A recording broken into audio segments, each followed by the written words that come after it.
Поради дефект на системот за мерење, Управата за хидрометеоролошки работи нема податоци за нивото на Дојранското езеро. На интернет страната може да се забележат скоро сите мерни места, освен она за кој периодов се крена голема галама. Од УХМР уверуваа дека станувало збор за системски проблем и дека во следните неколку денови ќе бил надминат. Иако нема точни податоци за нивото на езерото, според мештаните тоа е веќе намалено за неколку сантиметри, и тоа откако биле исклучени пумпите за дотур на вода преку хидросистемот Ѓавато. Во моментов не работи, но не е, како што напоменав, не е некој голем проблем, односно не представува голем проблем за Дојранското езеро, затоа што водостојот е на највисоко можно ниво. Зошто се исклучени пумпите?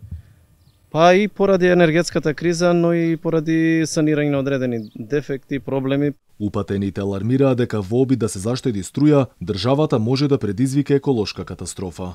Доколку нема вода од хидросистемот Ѓавато, на крајот од летото може да не се случи повторна еколошка катастрофа, односно водата на езерото да падне и најмалку и до 1 метар. И секако тоа ќе го наруши и биодиверзитетот во езерото. Дополнителен проблем е што каналот во моментов речиси и нема вода и веќе целиот е обраснат со вегетација, па ќе мора да се чисти пред да бидат вклучени пумпите.